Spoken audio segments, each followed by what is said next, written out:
गुरु प्यारी साध संगत जी, नमस्कार जी। आप सब कैसे हो? आशा करती हूँ बाबा जी के श्री चरणों में अरदास करती हूँ कि मालिक की कृपा से, निरंकार दातार की मेहरबानी से आप सब बहुत खुश होंगे, मौज बहार में होंगे और अवश्य ही भजन सिमरन में होंगे। साध संगत जी, मैं हाजिर हूँ आज आप सभी से एक बहुत ही खूबसूरत साखी साझा करने के लिए। उम्मीद करती हूँ ये साखी आप सभी को बहुत पसंद आएगी। तो साथ संगत जी, चलिए आइए समय ना गवाते हुए साखी को आप सभी से साझा करते हैं जी।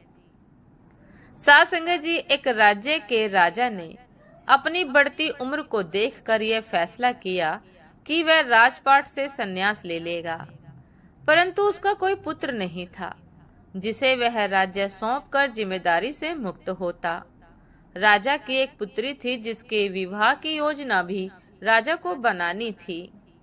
इसलिए उसने मंत्रियों को बुलवाया और कहा कि कल प्रातः जो भी व्यक्ति सबसे पहले इस नगर में प्रवेश करेगा उसे यहाँ का राजा नियुक्त किया जाएगा और मेरी पुत्री का विवाह भी उसी के साथ कर दिया जाएगा। फिर अगले दिन राज्य के सैनिकों ने फटे हाल कपड़े पहने एक युवक को ले आए और उसका राज्याभिषेक किया गया। साथ संगत जी, राजा अपनी पुत्री का विवाह उस युवक के साथ करके जिम्मेदारियों को सौंपकर स्वयं वन प्रस्थान कर गए। धीरे धीरे समय बीतता गया और उस युवक ने राज्य की बागडोर संभाल ली और एक अच्छे राजा की तरह राज्य की सेवा में लग गया। उस महल में एक छोटी सी कोठरी थी जिसकी चाबी राजा हमेशा अपने कमर में लटकाए रहता था। सप्ताह में एक बार वह उस कोठरी में जाता, आधा एक घंटा अंदर रहता और बाहर निकलकर बड़ा सा ताला उस कोठरी में लगा देता था और अपने अन्य कार्यों में लग जाता था।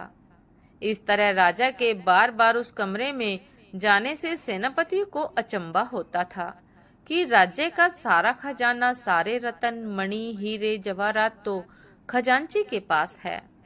सेना की शस्त्रगार की चाबी मेरे पास है और अन्य बहुमूल्य कागजातों की चाबी मंत्री के पास है। फिर इस छोटे सी कोठरी में ऐसा क्या है जो राजा यहाँ हर सप्ताह अंदर जाता है और थोड़ी देर बाद बाहर निकल आता है? साथ संगत जी, सेनापति से रहा नहीं गया। उसने हिम्मत करके राजा से पूछा कि राजन, यदि आप क्षमा करें तो यह बताइए कि उस कमरे में ऐसी कौन सी वस्तु है जिसकी सुरक्षा की आपको इतनी फिक्र है? राजा गुस्से से बोले कि सेनापति, यह तुम्हारे पूछने का विषय नहीं है। यह प्रश्न दोबारा कभी मत करना। अब तो सेनापति का शक और भी बढ़ गया। धीरे धीरे मंत्री और सभासदों ने भी राजा से पूछने का प्रयास किया, परंतु राजा ने किसी को भी उस कमरे का रहस्य नहीं बताया। बात महारानी तक पहुंच गई और आप तो जानते हैं कि स्त्री हट के आगे किसी की भी नहीं चलती। रानी ने खाना पीना त्याग दिया और उस कोठरी की सच्चाई जानने की जिद करने लगी। आखिरकार विवश होकर राजा सेनापति व अन्य सभासदों को लेकर कोठरी के पास गया और दरवाजा खोला। साथ संगत जी, जब कमरे का दरवाजा खुला तो अंदर कुछ भी नहीं था सिवाय एक फटे हुए कपड़े के जो दीवार की खूंटी से लटका हुआ था। सिवाय एक फटे हुए कपड़े के जो दीवार की खूंटी पे लटका था। मंत्री ने पूछा कि महाराज, यहाँ तो कुछ भी नहीं है। राजा ने उस फटे कपड़े को अपने हाथ में लेते हुए उदास स्वर में कहा कि यही तो है मेरा सब कुछ। जब भी मुझे थोड़ा सा भी अहंकार आता है तो मैं यहाँ आकर इन कपड़ों को देख लिया करता हूँ। मुझे याद आ जाता है कि जब मैं इस राज्य में आया था तो इस फटे कपड़े के अलावा मेरे पास कुछ भी नहीं था। तब मेरा मन शांत हो जाता है और मेरा घमंड समाप्त हो जाता है। तब मैं वापस बाहर आ जाता हूँ। साथ संगत जी, अहंकार अग्नि के समान होता है जो मनुष्य को अपने ताप से भस्म कर देता है। साथ ही जो व्यक्ति वास्तव में बड़ा होता है वह अहंकार जैसे दोषों को अपने से दूर ही रखता है।